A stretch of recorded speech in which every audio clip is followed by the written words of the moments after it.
अभी झाझा विधानसभा क्षेत्र में हूं और महागठबंधन समर्थित आरजेडी प्रत्याशी जयप्रकाश नारायण यादव नामांकन के बाद पहली बार सिमुलतला क्षेत्र भ्रमण के लिए आए हुए हैं।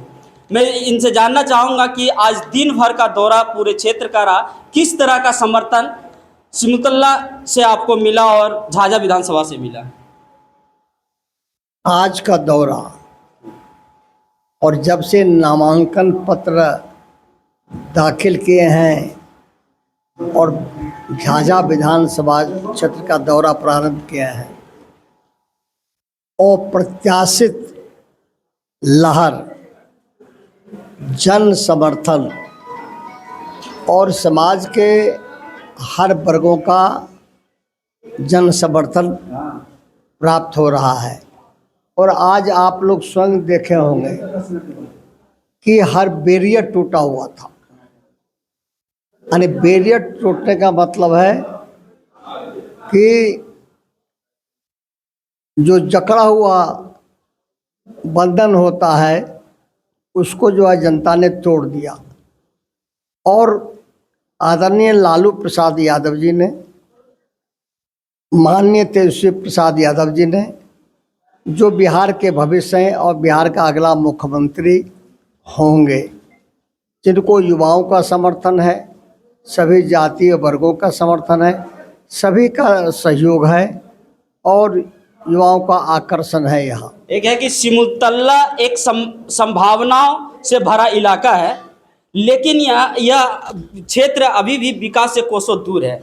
विकास की रास्ता पर इसको कैसे लाइएगा। मैं कोई अभिमान नहीं करूँगा, घमंड नहीं करूँगा, अतिशयोक्ति नहीं बोलूँगा, लेकिन 80 में हम एमएलए बने थे जब हम कॉलेज के विद्यार्थी थे। और जब वहाँ हमने जनता का आशीर्वाद लिया और एमएलए बने और लगातार बनते रहे, और उसका असर ये हुआ कि धीरे धीरे वोट का ताकत भी बढ़ते गया। अगर हम जो है 7,000 से जीते थे तो जो है हम 32,000 34,000 से जीतने लगे। और सब बिरादरी ने कहा इससे बढ़िया व्यक्ति और आदमी कहाँ मिलेगा। तो हम समाज के सभी जातियों को जोड़ के चलेंगे, किसी को छोड़ के और तोड़ के नहीं चलेंगे, और किसी की आलोचना किए बिना झाझा विधानसभा क्षेत्र में विकास की एक लंबी रेखा और लकीर खींच देंगे।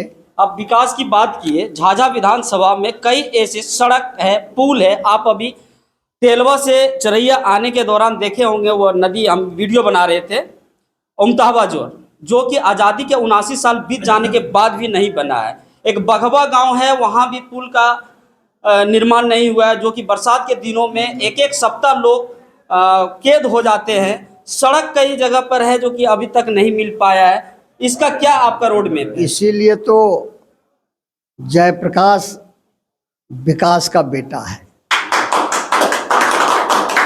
जयप्रकाश विश्वास का बेटा है। समुद्र, राजनीति के समुद्र में गोता लगाते हैं, सिप्पी घोंगा को छोड़ते हैं, अब विकास के मोती को चुन चुन करके क्षेत्र में लाते हैं।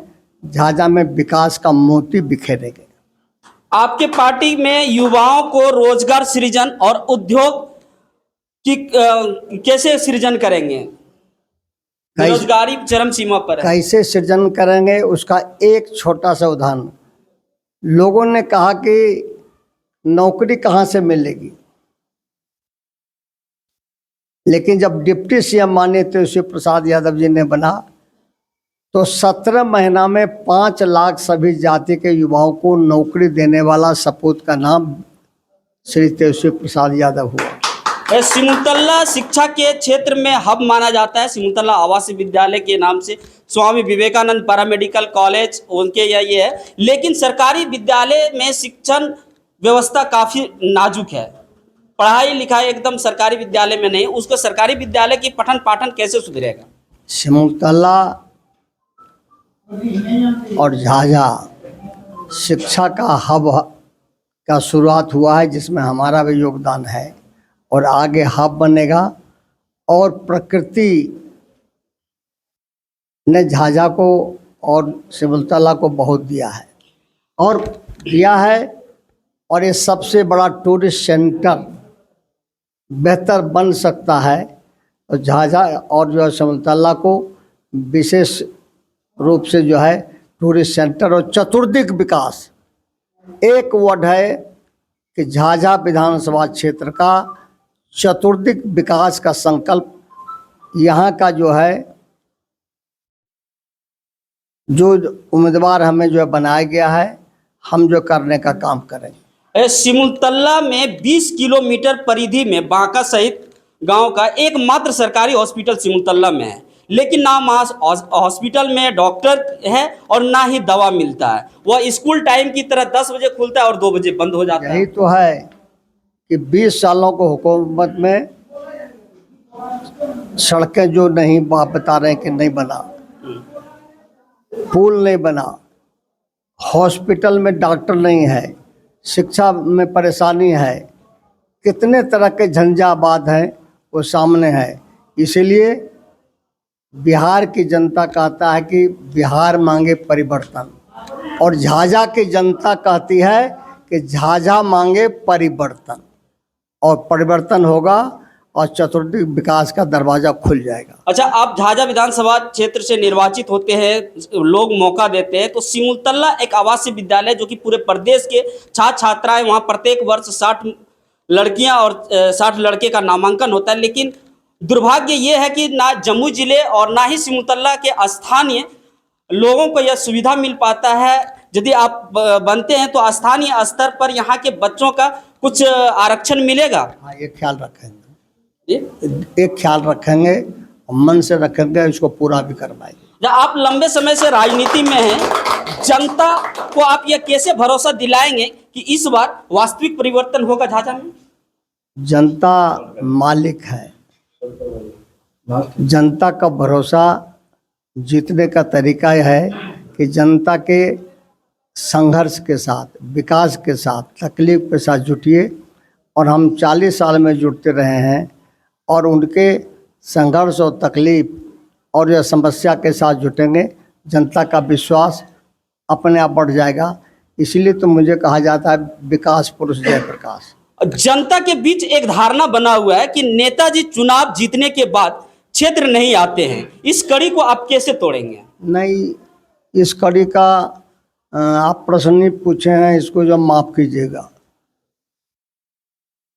हम जब भी जो क्षेत्र रहता है उसमें महीना में 3 बार घूम जाते हैं, 4 बार घूम जाते हैं, और कोई बात हमको शिकायत नहीं कर सकता है। ये मेरा जो है स्वयं जो है जो सुलझा हुआ विचार है, इसलिए क्षेत्र में लगातार आना जाना, मिलना जुलना, बैठना, वह कभी कभी हो ही नहीं सकता। यह न स्वभाव में है, न विचार में है, न 40 साल के राजनीतिक कैरियर में है, वो है ही नहीं। पिछले बार तेजस्वी यादव आए थे झाझा गांधी मैदान में, और वहां घोषणा हुआ था कि हमारी पूर्ण बहुमत में सरकार बनेगी तो झाझा को पूर्ण अनुमंडल और सिमुलतला को प्रखंड बनाएंगे। ये बड़ी खुशी की बात है कि जो कुछ कहा गया, पूर्ण बहुमत की सरकार आएगी तो वह जो मुराद पूरा होगा। धन्यवाद।